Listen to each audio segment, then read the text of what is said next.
Welcome to Brilliant Books. In today's video, we're diving into the timeless classic, 1,000 Ways to Make $1,000 by Frances Mary Cowan Minaker. This book is a treasure trove of ideas for anyone looking to make money, build wealth, and develop a winning mindset. Let's explore its key lessons and examples, timeless principles you can use today. So, stick around until the end for practical takeaways to kickstart your journey to financial success. The journey to financial success often begins with a simple but powerful principle: starting small. You don't need a large investment or perfect circumstances to take your first step toward making money. All you need is the courage to begin, even if it's with a small venture, because starting small lays the foundation for building essential skills like planning, managing resources, and interacting with people. Skills that will serve you for life. Take the classic example of a lemonade stand. What might seem like a child's pastime is actually a perfect crash course in business fundamentals. From buying lemons, sugar, and cups on a budget to setting prices based on costs and profit goals, a lemonade stand teaches the basics of financial management. Add in the need to engage with customers and make sales, and you've got a hands-on lesson in communication and problem solving. Similarly, consider a newspaper delivery route. It may seem straightforward, but it requires consistency, time management, and reliability, traits that are critical for any entrepreneur's success. Starting small is effective for several reasons. First, it minimizes risk. Small ventures often require little to no investment, allowing you to experiment and learn without the fear of significant loss. Second, it builds confidence. Completing smaller projects successfully boosts your self-esteem, which creates momentum for tackling larger, more ambitious goals. Finally, it teaches practical skills. You learn to budget your resources, handle customer interactions, and solve problems on the fly. Experience you can carry forward into future endeavors. The book shares inspiring stories of individuals who turned small beginnings into significant achievements. One example is a boy who collected discarded soda bottles, cleaned them, and sold them back to stores for a small profit. Over time, he expanded his operation to collecting scrap metal, saving enough money to start his own small business. Another example is a teenager who started mowing lawns in their neighborhood. Instead of spending their earnings, they reinvested the money into better equipment, eventually hiring others to help and transforming their side hustle into a full-fledged landscaping business. So how can you start small today? Begin by leveraging what you already have. Do you have any skills, tools, or hobbies you could turn into a source of income? Perhaps you enjoy making crafts, tutoring, or taking care of pets. These could become small businesses. Next, look for opportunities in your local community. Services like yard work, babysitting, or cleaning often have consistent demand and are great ways to get started. Alternatively, use technology to reach a broader audience. Platforms like Etsy, Fiverr, or Facebook Marketplace allow you to sell handmade goods or advertise your services to people in your area or even globally. Starting small doesn't mean thinking small. It's about beginning with what you can manage and allowing your efforts to grow over time. Every successful entrepreneur started somewhere, often with something as simple as a lemonade stand or a single lawnmower. The key is to act, to take that first step, no matter how modest, and to learn as you go. Success isn't about waiting for the perfect moment or having unlimited resources. It's about making the most of what you have and taking action. From those small beginnings, big dreams can grow. The world is full of opportunities if you train your eyes to see them. One of the core lessons from 1,000 Ways to Make $1,000 is that money-making ideas are all around you. You just need to recognize them. Too often, people overlook simple, everyday opportunities because they seem too ordinary or insignificant. The truth is, opportunities often hide in plain sight, waiting for someone with creativity and determination to bring them to life. Imagine a person walking through their neighborhood and noticing something as simple as unused items lying around, broken furniture, old tools, or discarded bicycles. While many would see junk, someone with an entrepreneurial spirit might see potential. By repairing and refurbishing these items, they could breathe new life into them and sell them for a profit. This isn't just about making money. It's about creating value from something others have overlooked. A few hours of effort and a bit of ingenuity can turn what seemed worthless into a valuable product. Seasonal opportunities are another fantastic way to earn money. Nature's cycles and annual traditions bring about predictable needs that smart entrepreneurs can meet. Take raking leaves in the fall, for instance. Homeowners often need help with this labor-intensive task, but might not have the time or energy to do it themselves. Someone offering a simple leaf raking service could easily find customers willing to pay for the convenience. In the winter, this could shift to shoveling snow or helping to put up holiday decorations. The changing seasons always bring new chances for those who are ready to adapt. This principle of spotting opportunities extends to understanding your community's unique needs. Every neighborhood or town has its own challenges, whether it's a lack of childcare, a need for tutoring services, or unkempt yards. One example from the book describes a young entrepreneur who noticed that many busy families in their area needed help maintaining their gardens. By offering basic lawn care and gardening services, they not only earned money but built trust and long-term relationships with their neighbors. Over time, this small venture grew as satisfied customers referred them to others. But spotting opportunities isn't just about physical services. It can also involve bringing people together or offering unique experiences. For example, someone might organize a local event, such as a craft fair or a community garage sale, where people can sell their goods and meet others. By charging a small fee to vendors or setting up a food stand at the event, they could generate income while also fostering community spirit. The key to spotting opportunities is being observant and asking yourself one simple question. What do people need, and how can I provide it? It's about developing a mindset of curiosity and problem-solving. For instance, think about the rise of eco-conscious consumers. Someone in tune with this trend could start collecting recyclables like aluminum cans or glass bottles and turning them into artistic home decor. They're not just making money, they're aligning with the values of a growing customer base. Sometimes, the best opportunities come from combining your skills and resources with a specific demand. Let's say you're good at baking. You notice a lack of fresh baked goods at your local farmer's market. By starting small, with a single table selling cookies and bread, you could meet this need while doing something you enjoy. Over time, if you keep improving and listening to customer feedback, this simple stand could evolve into a full-fledged bakery or catering business. The beauty of this approach is that you don't need to reinvent the wheel. Many opportunities are simply about improving or building on what already exists. Look at an existing product or service in your area and ask, can I make this better?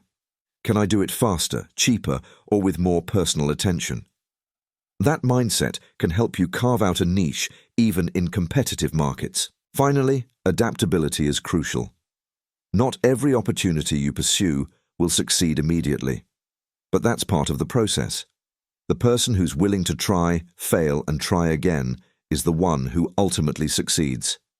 Each failure teaches you something new, how to refine your approach, better understand your market, and identify the right opportunities. So, how do you start spotting opportunities? Begin by looking closely at your surroundings. What do people complain about? What do they wish they had more of? What seems inconvenient or inefficient in their daily lives? The answers to these questions often lead directly to profitable ideas. When you combine a sharp eye for opportunities with determination and creativity, you'll find that the world is full of ways to make money. In the end, it's not about waiting for a golden opportunity to fall into your lap. It's about training yourself to see the hidden potential in everyday situations. As you develop this skill, you'll start noticing more and more ways to create value, meet needs, and build a path to financial success. One of the most valuable skills anyone can develop when it comes to making money is the art of salesmanship. Whether you're selling a product, a service, or even an idea, your ability to persuade others and build trust is often the difference between success and failure. In 1,000 Ways to Make $1,000, Frances Mary Cowan Minaker emphasizes that sales skills are not only critical for business, but also highly transferable. They can open doors in nearly every aspect of life. Selling is about more than just pushing a product. It's about understanding people. At its core, successful salesmanship is rooted in the ability to identify what someone needs and show them how you can provide value. Imagine someone going door to door selling seeds or household goods, as many did in the past. On the surface, it might seem like a simple exchange. They offer a product and the customer pays for it. But there's more going on beneath the surface. To make that sale, the seller must engage the customer, listen to their needs, and explain how the product solves a problem or enhances their life. It's about connection as much as it's about commerce. In the book, one of the examples involves a young salesperson who goes door to door selling books. What sets them apart isn't the product itself, but the way they approach potential buyers. They don't just list the features of the book, they highlight the benefits, like how it can entertain, educate, or inspire the buyer. They might even share a personal story about how the book impacted them, creating an emotional connection. This level of engagement builds trust and makes the buyer feel understood, increasing the likelihood of a purchase. Another example is the concept of upselling, which is just as relevant today as it was when the book was written. Let's say you're offering car washes in your neighborhood. A basic wash might cost $10, but for an extra $5, you could include waxing or interior vacuuming. By presenting the additional service as a way to enhance value, you increase your income while meeting more of your customers' needs. The key here is to frame the upsell as a benefit rather than a hard sell. Instead of saying, "Would you like to spend more money on waxing?" you might say, "Adding a wax finish will protect your car's paint and make it shine longer." Salesmanship is also about persistence and resilience. Not every customer will say yes, and that's okay. A good salesperson doesn't take rejection personally. Instead, they view it as an opportunity to refine their approach. For instance, if someone declines an offer, ask yourself why. Did you fail to explain the benefits clearly? Did the customer need more time to decide? By analyzing these moments, you can learn to overcome objections and improve your pitch for the next interaction. But sales isn't just about closing deals. It's also about creating relationships. Think of a farmer's market vendor who sells fresh produce. Their success isn't solely based on the quality of their fruits and vegetables, but also on how they interact with their customers. A warm smile, a friendly chat, or a simple thank you can turn a one-time buyer into a loyal regular. Over time, these relationships lead to referrals, repeat business, and a strong reputation in the community. The book also highlights the importance of storytelling in sales. People don't just buy products, they buy stories. If you're selling handmade jewelry, don't just talk about the materials, share the process behind the creation. Explain how each piece is unique or how it's inspired by a specific culture or tradition. Storytelling adds depth to your product, making it more memorable and meaningful to the customer. Now you might be thinking, what if I'm not a natural-born salesperson? The good news is that salesmanship is a skill anyone can learn. It starts with listening. Pay attention to what people are saying and look for clues about their needs or desires. Once you understand what they're looking for, tailor your pitch to address those specific points. For example, if you're selling tutoring services, don't just advertise math lessons. Instead, focus on how your tutoring can help a struggling student gain confidence, improve grades, and enjoy learning. Body language and tone of voice also play a big role in sales. A confident posture, steady eye contact, and a friendly tone can make customers feel more comfortable and open to your offer. Conversely, nervous or overly aggressive behavior can push people away. Practice speaking clearly and enthusiastically about your product or service. The more confident you appear, the more credible you'll seem. Finally, the book reminds us that salesmanship isn't just about making money. It's about solving problems and creating value. When you approach sales with this mindset, you're not just trying to convince someone to buy something, you're offering a solution to their problem. This shift in perspective makes the process more rewarding for both you and your customers. In today's world, sales skills are more relevant than ever. From selling items on platforms like eBay or Etsy to promoting freelance services on websites like Fiverr, the principles of good salesmanship remain the same.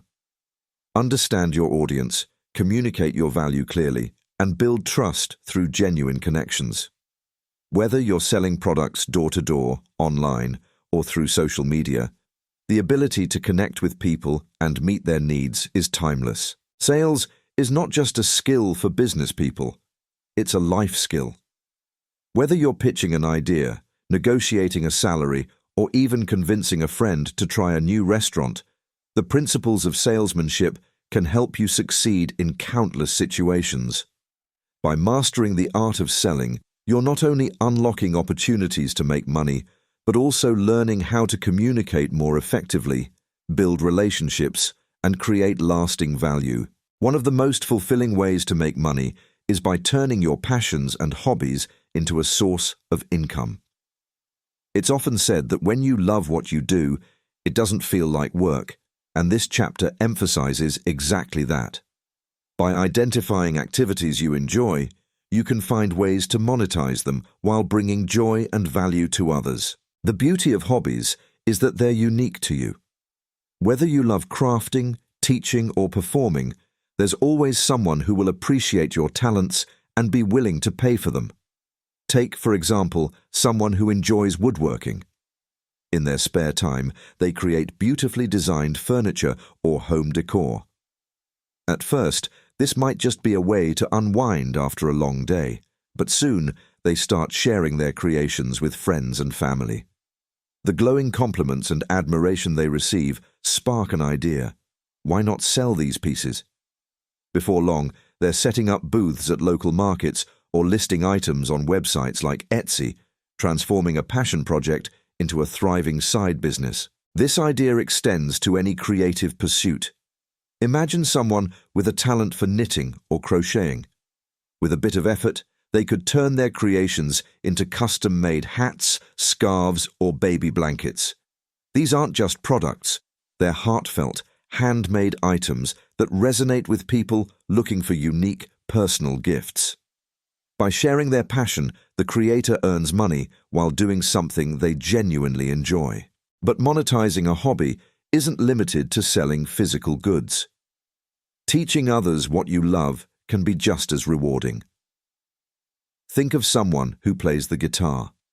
They've spent years practicing and perfecting their craft, and now they can pass on that knowledge by offering lessons. Whether it's one-on-one sessions or group workshops, teaching allows them to share their passion while earning an income. Plus, the connections they form with students can be deeply satisfying as they witness others grow and develop their skills. The same applies to hobbies like cooking, gardening, or photography. Someone with a love for baking could host workshops on how to make the perfect sourdough bread. A gardening enthusiast could offer tips on creating the ideal vegetable patch. A photographer could teach beginners how to capture stunning shots with just a smartphone. These activities not only generate income, but also establish the person as an expert in their field, opening doors to even more opportunities. The book highlights that turning hobbies into income often starts small. Maybe you're baking cookies for a community event or helping a neighbor with their garden. These seemingly minor activities build momentum, giving you the confidence and experience to expand your efforts. Over time, what started as a casual pursuit can grow into something much bigger. Take the example of a teenager who loved fixing bicycles. Initially, they only worked on their own bike, tinkering with gears and brakes for fun. But when a friend asked for help with a flat tire, they realized they could offer this service to others. Soon, they were repairing bikes for neighbors, charging a small fee for their time and expertise. Word spread, and before long, they had a steady stream of customers. That simple hobby became a profitable business, all because they were willing to take the first step. Another compelling aspect of this chapter is how it encourages you to think beyond traditional hobbies. Skills like writing, drawing, or even organizing can all be turned into income streams. For instance, someone with a knack for storytelling could write articles or start a blog, eventually earning money through ads or sponsored content. An artist could create custom illustrations or sell digital prints online. Even someone who loves organizing could offer services to help people declutter their homes, tapping into the growing demand for minimalism and efficiency. What's important to remember is that people value expertise and passion. When you're genuinely enthusiastic about what you do, it shows, and that energy draws others in. Customers appreciate authenticity and are more likely to support someone who clearly loves their craft. This is why hobbies often translate so well into income. They come from a place of joy and commitment. Of course, turning a hobby into a business comes with its own set of challenges. It requires planning, effort, and sometimes stepping outside your comfort zone. For example, you might need to learn how to price your work fairly, market your services, or handle customer feedback. But these challenges are part of the growth process. With each step, you gain valuable skills and insights that make you a better entrepreneur. In today's world, technology has made it easier than ever to monetize hobbies. Platforms like Etsy, Fiverr, and YouTube allow people to reach a global audience. A painter, for instance, can sell their artwork to customers across the world or even create tutorial videos to share their techniques. Someone who enjoys baking can start a YouTube channel, sharing recipes and earning ad revenue while building a community of loyal followers. These platforms open up endless possibilities for turning your passion into profit. But perhaps the most powerful message from this chapter is that your hobby doesn't have to become a full-time business to be worthwhile. Even if it's just a way to earn extra income on the side, it can still bring immense satisfaction. The key is to start small, experiment, and see where it leads. You might be surprised by the opportunities that arise when you share your passion with the world. In conclusion, this chapter reminds us that hobbies are more than just pastimes. They're opportunities. They're a way to express yourself, connect with others, and create something meaningful. By taking what you love and finding ways to share it, you can turn your passion into a source of income while enriching your life and the lives of others. One of the most critical lessons in 1,000 Ways to Make $1,000 is understanding the power of reinvesting your earnings. It's not just about making money. It's about using that money wisely to create even more opportunities for growth. Reinvestment is the secret weapon of successful entrepreneurs and one of the most powerful tools for building long-term wealth. By taking the profits from your ventures and putting them back into your business or skills, you're setting the stage for exponential growth. The principle of reinvesting starts with a simple idea. Rather than spending everything you earn, allocate a portion of your income to improve, expand, or refine your venture. For example, imagine someone who begins with a small vegetable garden. At first, they sell their produce at a local farmer's market, earning enough to cover basic expenses with a modest profit. Instead of spending that profit on unnecessary items, they reinvest it into their garden. They buy more seeds, invest in better tools, or add a greenhouse to extend their growing season. Over time, this reinvestment allows their garden to grow, increasing both their output and their income. This concept can be applied to virtually any business or side hustle. Take the story of a young entrepreneur who starts mowing lawns in their neighborhood. With a single mower, they can only take on a limited number of clients, which caps their income. However, by saving a portion of their earnings and reinvesting in better equipment, such as a more efficient mower or even a second one, they can work faster and serve more clients. As their business grows, they might reinvest again, hiring a helper to cover more ground. What began as a one-person operation became a thriving landscaping service, all because they understood the power of reinvesting. Reinvestment isn't just about buying more tools or expanding services. It's also about improving yourself. The book emphasizes that one of the smartest ways to reinvest is by upgrading your skills. For example, let's say you're a freelance graphic designer. With your current skill set, you're earning a steady income, but competition is fierce. By taking a portion of your earnings and investing in an advanced design course or learning a new software program, you can offer higher value services and charge more for your work. This not only boosts your income, but also positions you as an expert in your field, attracting better clients. Similarly, someone with a passion for baking could reinvest in classes to learn advanced techniques or buy high-quality equipment to improve their products. Imagine how much more appealing a bakery's offerings would be with beautifully decorated cakes or perfectly baked artisan bread. These investments enhance the quality of their work, leading to happier customers and increased sales. Another aspect of reinvesting is saving money for future opportunities.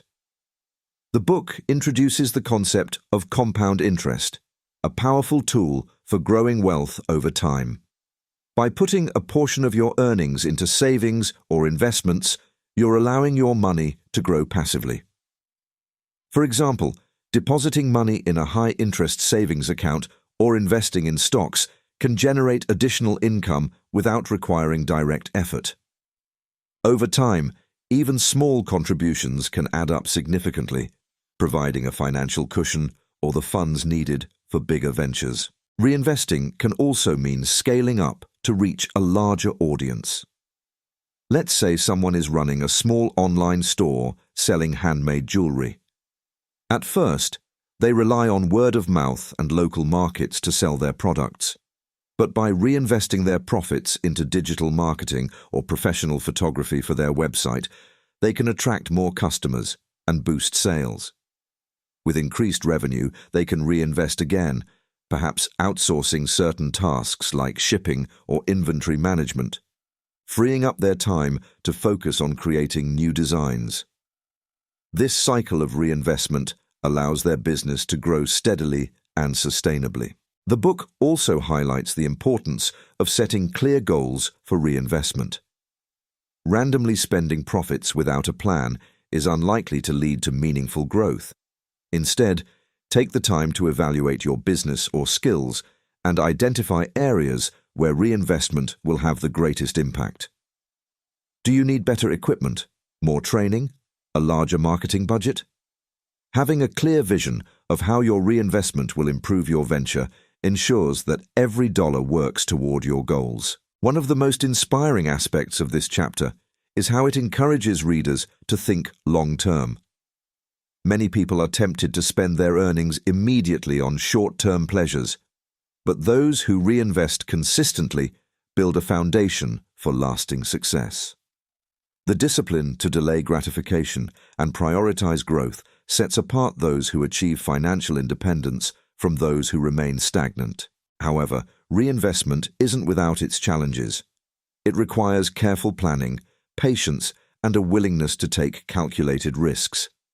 For instance, there's always a chance that a new tool or marketing strategy might not deliver the results you hoped for. But even when things don't go as planned, these experiences offer valuable lessons that help refine your approach. The key is to view reinvestment as an ongoing process rather than a one-time decision. Each step builds on the last, creating a cycle of improvement and progress. The chapter also touches on the psychological benefits of reinvesting. Watching your efforts grow and yield greater results over time is incredibly motivating. It reinforces the belief that your hard work is paying off and inspires you to keep pushing forward. Whether it's seeing your garden expand, your client list grow, or your skills improve, the tangible results of reinvestment fuel your passion and commitment. In conclusion, the power of reinvesting lies in its ability to turn modest beginnings into extraordinary outcomes. By putting your earnings back into your business, skills, or future opportunities, you're creating a cycle of growth that compounds over time. Whether it's buying better tools, learning new skills, or saving for future investments, every reinvested dollar brings you closer to your goals. This chapter reminds us that making money is just the beginning. The real magic happens when you use that money to create even greater opportunities. So, the next time you earn a profit, ask yourself, how can I reinvest this to build something even bigger? Success is never a straight path, and one of the most important lessons from 1,000 Ways to Make $1,000 is the value of persistence and hard work.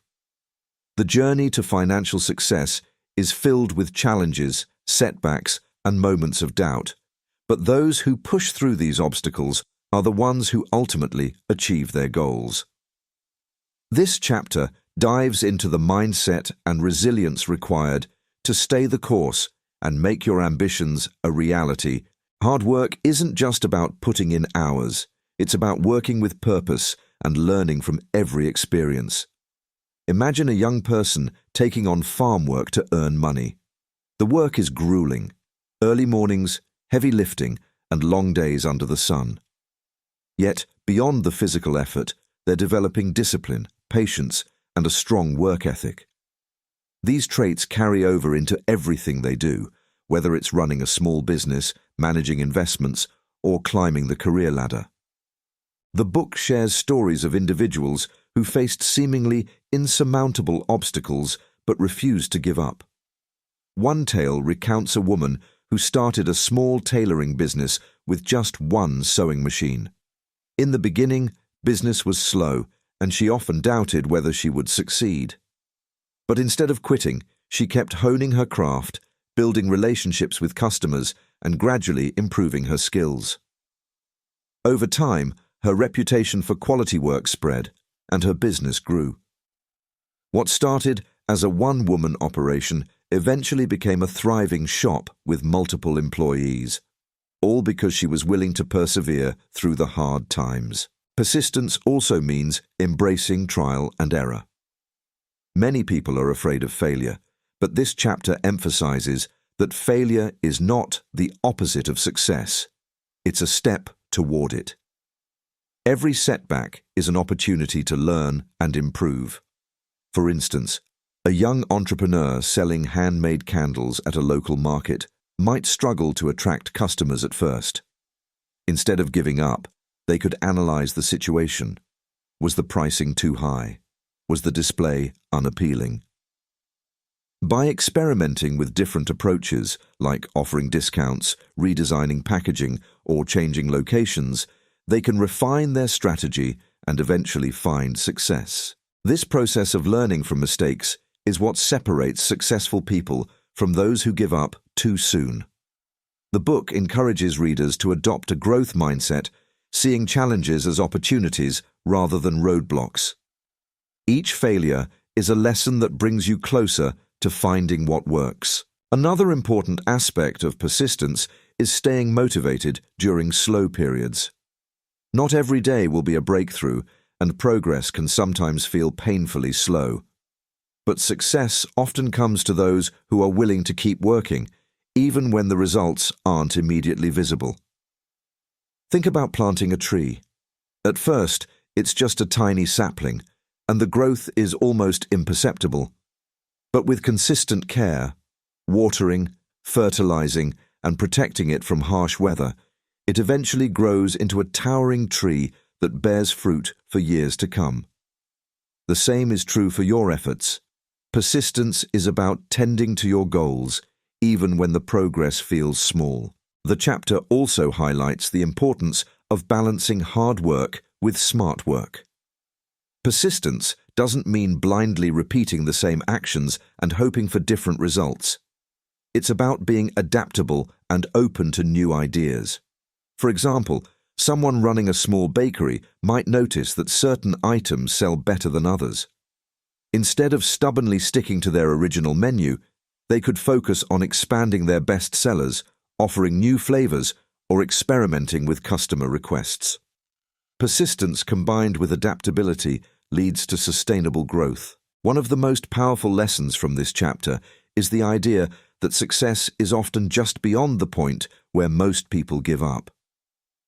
There's a well-known story about a miner during the California gold rush who spent months digging without finding anything. Discouraged, he sold his equipment and left. The next person who took over the claim dug just 3 feet further and struck gold. This story reminds us that persistence is about holding on and pushing forward, even when progress feels slow or invisible. Hard work and persistence also build credibility and trust, which are essential for long-term success. Customers, clients, and partners respect those who are reliable and consistent. If you consistently deliver quality, meet deadlines, and honor your commitments, people will come to see you as someone they can depend on. This trust often translates into referrals, repeat business, and new opportunities, benefits that only come to those who stick with their efforts. Finally, the chapter touches on the emotional rewards of persistence. There's something deeply satisfying about overcoming challenges and achieving a goal you've worked hard for. The sense of pride and accomplishment that comes from knowing you didn't give up is unmatched. It reinforces your belief in your abilities and inspires you to tackle even bigger challenges in the future. In conclusion, persistence and hard work are the bedrock of success. It's not enough to have a good idea or a promising start. You must be willing to put in the effort, learn from failures, and keep going when the journey gets tough. Whether you're starting a business, learning a new skill, or pursuing a long-term goal, the principles in this chapter remind us that success is as much about grit and determination as it is about strategy. Keep pushing forward, stay adaptable, and trust that your efforts will pay off in time. The world is always changing, and one of the keys to financial success is the ability to adapt to these shifts. Chapter 7 of 1,000 Ways to Make 1,000 emphasizes the importance of staying ahead of trends and capitalizing on new opportunities as they arise. The book makes it clear that being aware of societal, technological, and economic changes can open doors to ventures that were previously unimaginable. Let's consider the rise of automobiles during the early 20th century. For many people, the shift from horse-drawn carriages to motor vehicles was simply an interesting development. But for those with a keen sense of opportunity, it was a game-changer. Some entrepreneurs saw the growing demand for cars and started businesses to meet related needs, such as gasoline stations, auto repair shops, and tire manufacturing. Others identified a need for skilled drivers and began offering chauffeur services. These individuals didn't invent the car, but by recognizing the trend and finding ways to support it, they positioned themselves for success. This principle of spotting trends and adapting applies to every era, including today's fast-paced world. Technology, for example, continues to evolve at lightning speed, creating endless opportunities for those who stay informed. Think about the rise of e-commerce. 20 years ago, the idea of buying everything from clothes to groceries online seemed far-fetched. But those who recognized the potential of platforms like eBay, Amazon, or Etsy early on were able to build thriving businesses, often from the comfort of their homes. From dropshipping to handmade crafts, e-commerce has become a playground for entrepreneurs who are willing to embrace change. One of the most valuable takeaways from this chapter is that trends don't have to be global or technological to be profitable. Many opportunities come from observing shifts in your local community or even within specific industries. For instance, consider the growing interest in eco-friendly products. People are increasingly looking for ways to reduce their environmental impact, which has created a demand for sustainable alternatives to everyday items. Entrepreneurs who notice this trend can create businesses offering reusable water bottles, biodegradable packaging, or even upcycled clothing. By aligning their ventures with the values of their target audience, they're not just selling products, they're meeting a deep-seated need. Another example of capitalizing on trends is the rise of the gig economy. Platforms like Uber, TaskRabbit, and Fiverr have made it easier than ever for individuals to offer services on their own terms. Whether it's driving people around, assembling furniture, or designing logos, these platforms allow people to tap into trends in convenience and outsourcing. The key is recognizing what people are willing to pay for and finding a way to deliver it efficiently. The book also highlights that staying ahead of trends requires more than just observation. It demands adaptability and a willingness to experiment. Not every trend will be a good fit for your skills or resources, and that's okay. The important thing is to try, learn, and pivot when necessary. For example, let's say someone notices the rising popularity of plant-based diets and decides to start a vegan food truck. If the initial menu doesn't attract enough customers, they could adapt by introducing more accessible options, partnering with local vegan influencers, or hosting events to build awareness. Staying flexible allows them to refine their business and find success within the larger trend. Another critical point the chapter makes is the importance of timing. Trends are often fleeting, and the sooner you act, the more likely you are to reap the rewards. For instance, the early adopters of cryptocurrency were able to make significant gains before it became mainstream. Similarly, someone who starts offering electric vehicle charging stations now, while the market is still growing, is likely to benefit as demand increases in the coming years. Being proactive and acting before a trend reaches its peak can give you a significant advantage. But how do you stay ahead of trends in a world that feels overwhelming with information? The book offers practical advice. Pay attention to what's happening around you. Read the news, follow industry developments, and listen to what people are talking about. If you notice repeated mentions of a particular topic, whether it's artificial intelligence, remote work, or sustainable farming, it's worth exploring further. Often, trends start as small ripples before growing into waves, and those who notice the ripples first are the ones who ride the wave to success. Networking is another valuable tool for identifying trends. Engaging with others in your field or community can provide insights into emerging opportunities. For instance, attending industry events, joining online forums, or simply having conversations with people in your area can reveal shifts that might not be immediately obvious. Someone in the hospitality industry, for example, might hear about the rising demand for glamping, luxury camping, before it becomes mainstream.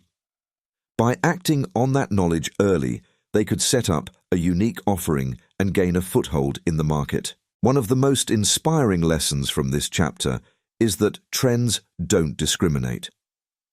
You don't need to be wealthy, highly educated, or even particularly experienced to take advantage of them. What you do need is curiosity, creativity, and the courage to take action. The book recounts stories of everyday people who spotted opportunities and turned them into successful ventures simply because they were willing to try. For instance, a teenager might notice that their school lacks healthy snack options and start selling homemade granola bars during lunch breaks. A retired teacher might recognize the growing interest in homeschooling and offer online tutoring services. A stay-at-home parent could see the popularity of personalized gifts and start an Etsy shop creating custom mugs or t-shirts. These are all examples of people who identified a need, acted on it, and built something meaningful. Finally, the chapter emphasizes the importance of being ethical when capitalizing on trends.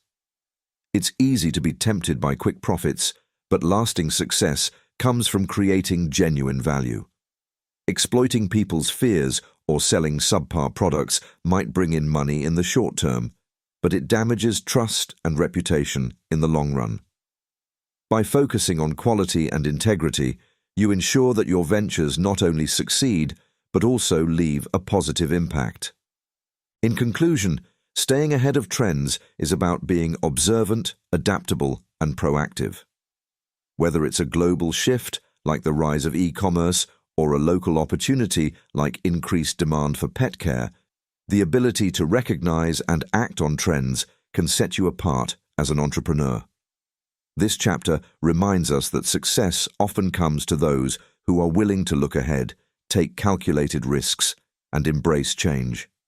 So, the next time you notice something new gaining traction, ask yourself, how can I turn this trend into an opportunity? One of the most underestimated secrets to success, as highlighted in Chapter 8 of 1,000 Ways to Make $1,000, is the power of collaboration and networking.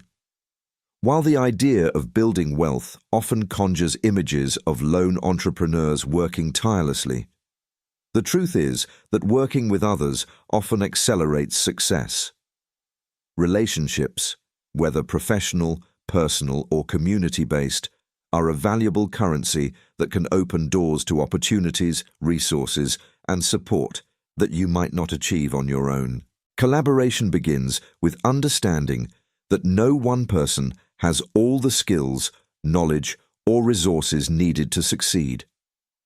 By partnering with others who complement your abilities, you can create something far greater than you could achieve alone. Imagine a group of friends pooling their resources to start a small business. One has the capital, another has the technical expertise, and a third has the marketing savvy. Together, they can launch a venture that none of them could manage individually. This principle applies to everything from starting a local store to launching an online business. The book provides examples of how collaboration has led to remarkable outcomes. One story recounts a group of neighbors who came together to start a community garden. Each person brought something unique to the table. One had gardening experience, another had tools, and a third had connections with local markets to sell the produce. By sharing the workload and resources, they turned a simple idea into a thriving project that not only generated income but also strengthened their community bonds. Networking is another critical aspect of this chapter. Building relationships with others in your field or community can lead to opportunities that might not be immediately apparent. For instance, attending industry events, joining local business associations, or even participating in online forums can connect you with people who share your interests and goals.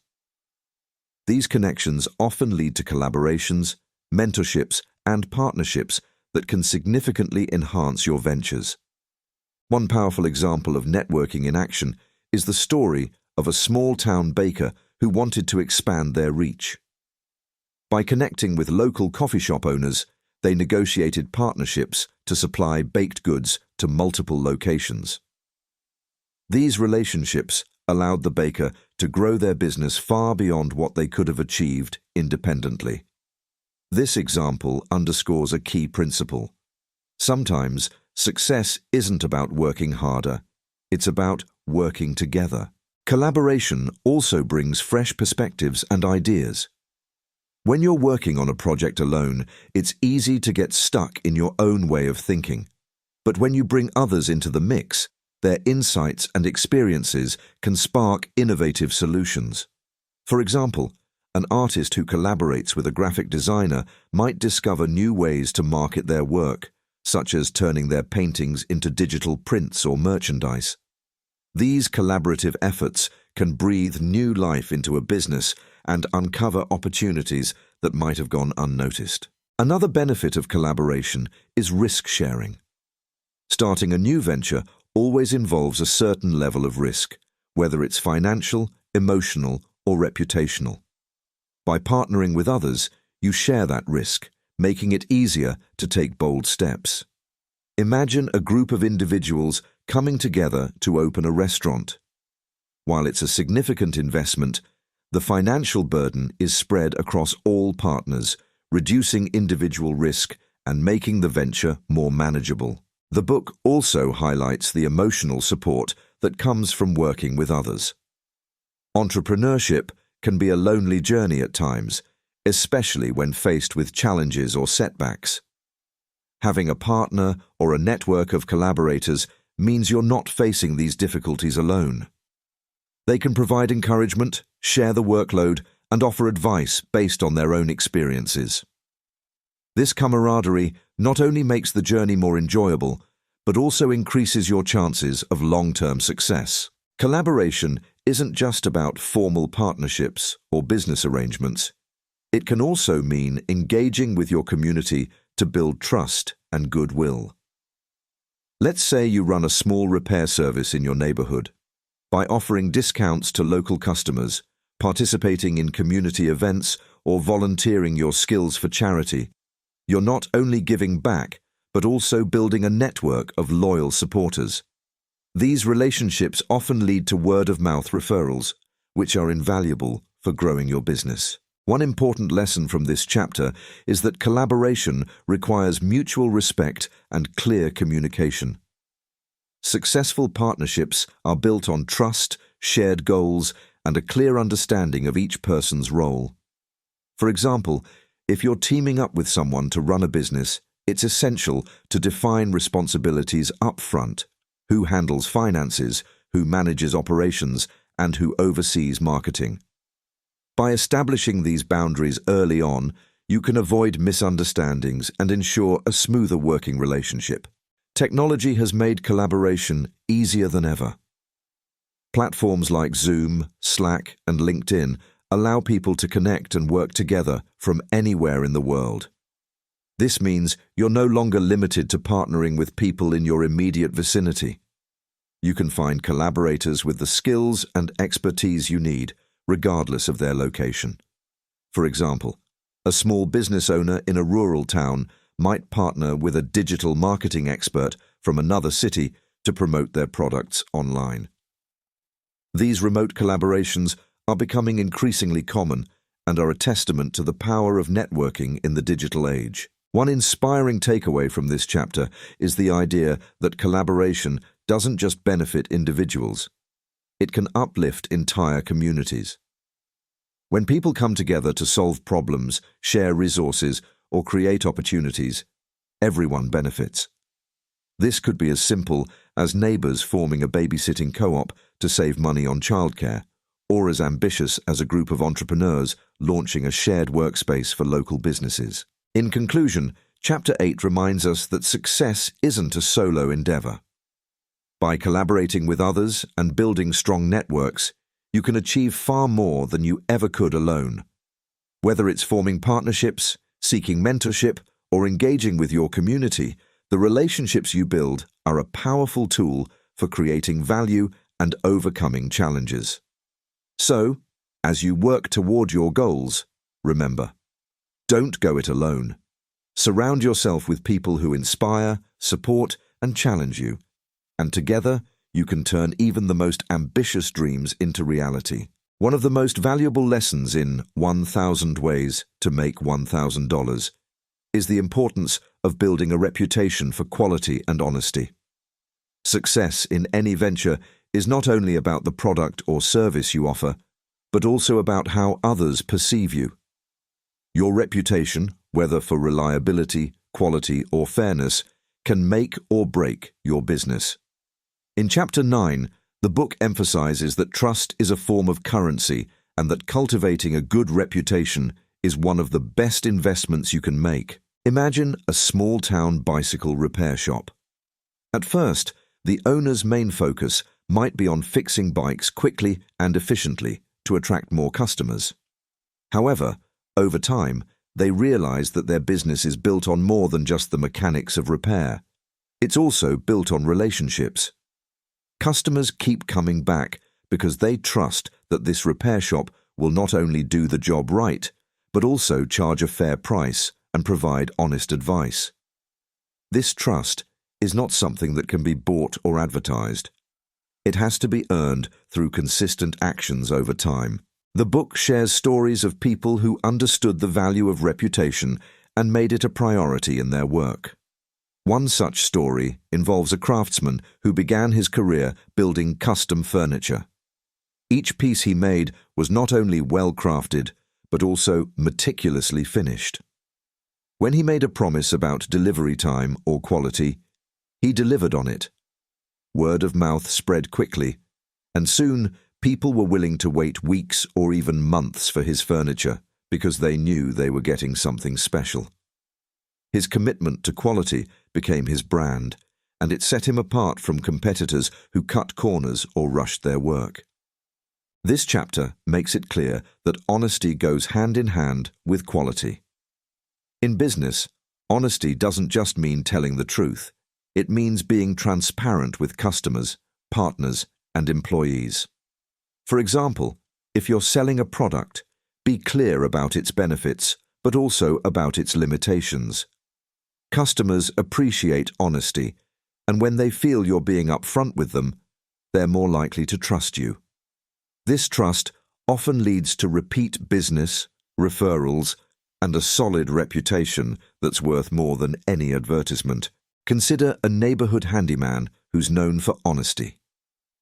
If a customer calls about a repair that could be easily done without professional help, he might give them advice over the phone rather than charging for a visit.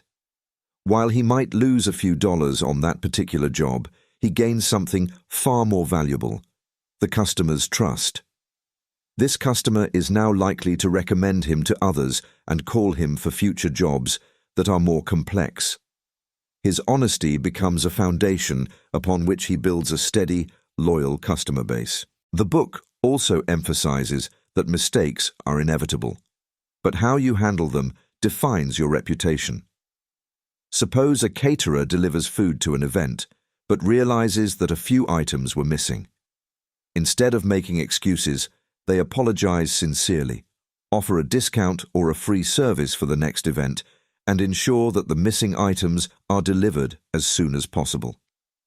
This approach not only addresses the immediate problem, but also demonstrates accountability and respect for the customer. By handling mistakes with integrity, they reinforce their reputation for quality and care.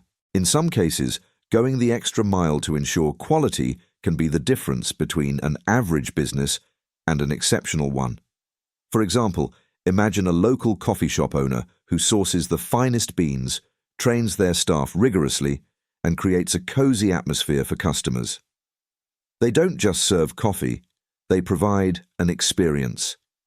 This attention to detail makes customers feel valued, and as a result, they become loyal patrons who return regularly and recommend the coffee shop to others. Over time, this commitment to excellence becomes part of the coffee shop's identity, attracting a clientele that appreciates quality over quantity. Another important point in this chapter is the long-term impact of a good reputation. When you're known for delivering quality and treating people fairly, opportunities start to come to you. Suppliers may offer better deals, Clients may be more willing to pay premium prices, and skilled workers may want to join your team. Essentially, your reputation becomes an asset that can open doors and create growth opportunities you might not have had otherwise. This chapter also touches on the importance of reputation in competitive markets. In a crowded industry, a strong reputation can set you apart. Imagine two competing bakeries on the same street. One bakery uses high-quality ingredients and consistently delivers fresh, delicious products. The other bakery occasionally cuts corners to save costs. Over time, customers notice the difference, and while the second bakery might attract people with lower prices, the first bakery builds a loyal following based on trust and quality. These customers are willing to pay a bit more because they know they're getting something they can count on. Building a reputation for quality and honesty doesn't require grand gestures. It's often the small, everyday actions that make the biggest difference. Simple things like delivering products on time, following up with customers to ensure satisfaction, or taking the time to explain a product's features can all contribute to a positive reputation. Over time, these small actions add up, creating a sense of reliability that customers appreciate. However, it's important to remember that building a good reputation takes time, while losing it can happen in an instant. One bad review or a single instance of dishonesty can undo years of hard work. That's why it's crucial to make quality and honesty non-negotiable values in everything you do. If customers sense that you're cutting corners or being less than truthful, they're unlikely to give you a second chance. The best way to safeguard your reputation is to stay consistent in your commitment to quality, even when it's challenging or inconvenient. In conclusion, Chapter 9 of 1,000 Ways to Make $1,000 reminds us that reputation is one of the most valuable assets we can build. Success isn't just about making a sale. It's about making a positive, lasting impression on every person you encounter. By consistently delivering quality and practicing honesty, you create a foundation of trust that attracts loyal customers, opens doors, and builds a brand that stands the test of time. In a world where trust is hard to come by, a good reputation sets you apart, ensuring that people remember you for all the right reasons. So, whatever you choose to pursue, remember, quality and honesty are not just business strategies, they're the keys to long-term success. Success often starts with small steps, but true growth comes from thinking big. Chapter 10 of 1,000 Ways to Make $1,000 focuses on the importance of scaling up your efforts to achieve greater success. While starting small teaches valuable lessons and minimizes risk.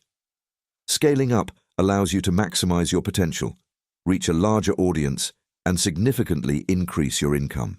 Thinking big doesn't mean taking reckless risks. It's about identifying what works and building on it strategically. For instance, imagine someone who starts a lawn care business with a single mower. In the beginning, they can only handle a few clients at a time, limiting their earnings. But as they gain more customers, they reinvest their profits into better equipment, such as a riding mower or additional tools, which allows them to work more efficiently. Eventually, they hire a helper, expanding their capacity and covering more ground. Over time, this once small operation evolves into a professional landscaping company with multiple employees, vehicles, and a steady stream of income. Scaling up in this way turns a humble beginning into a thriving enterprise. The book emphasizes that scaling up requires a combination of vision and practicality. You need to identify what aspects of your business or idea are scalable.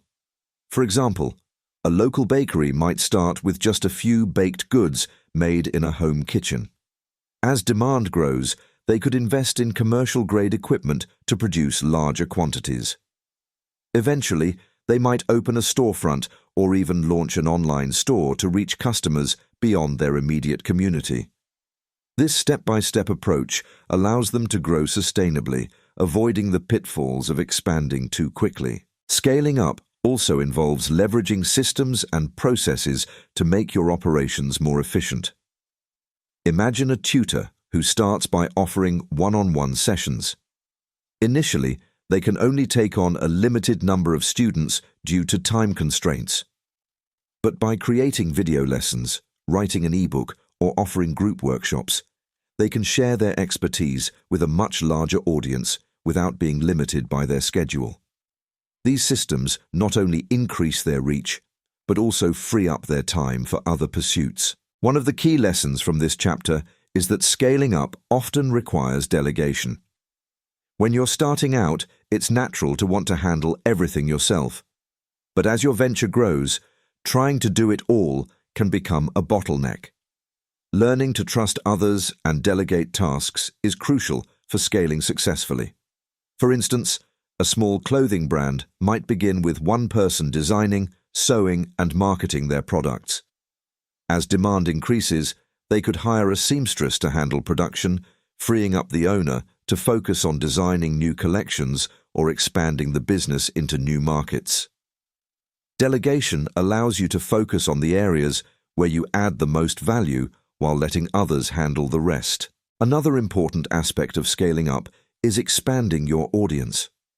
The book encourages readers to think beyond their immediate surroundings and explore ways to reach more people. For example, a local craftsman might start by selling their products at nearby markets. But as their reputation grows, they could create an online store to attract customers from other cities or even countries. Platforms like Etsy, Shopify, and Amazon make it easier than ever to scale your business globally. By thinking big, this craftsman turns a local operation into an international brand. Scaling up also means diversifying your offerings. A single product or service can be a great starting point, but adding complementary options allows you to attract more customers and increase your revenue. For instance, a yoga instructor might start by teaching classes in a studio. Over time, they could expand their offerings to include private sessions, online courses, branded yoga mats, and wellness retreats. By diversifying, they not only grow their income, but also create multiple streams of revenue that make their business more resilient. The book highlights that scaling up doesn't have to be about physical expansion. It can also mean deepening the value of what you offer. Imagine a photographer who begins by taking portraits for local clients.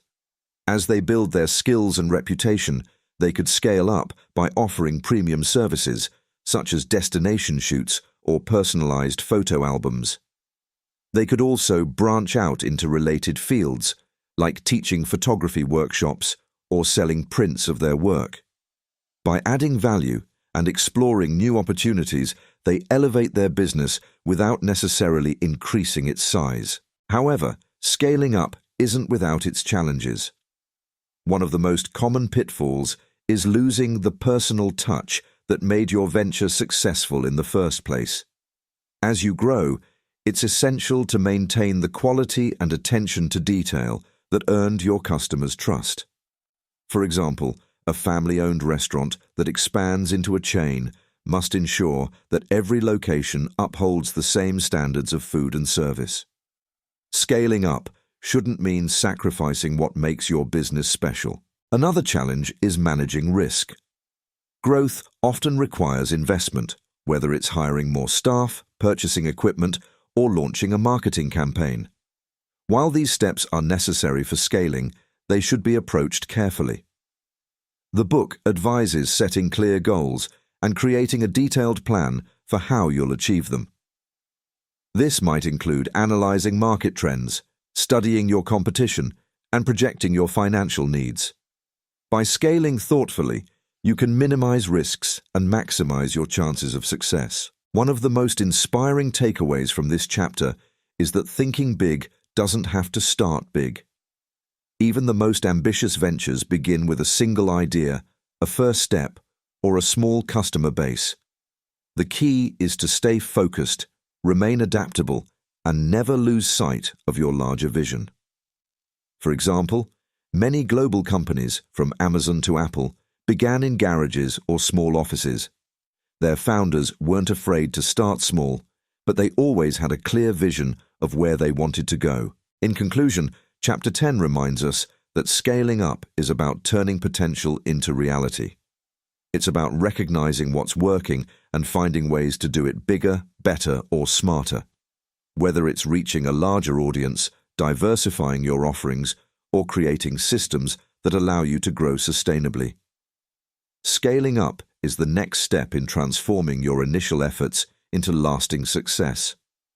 As you think about your own ventures, ask yourself, what's the next level, and how can I get there?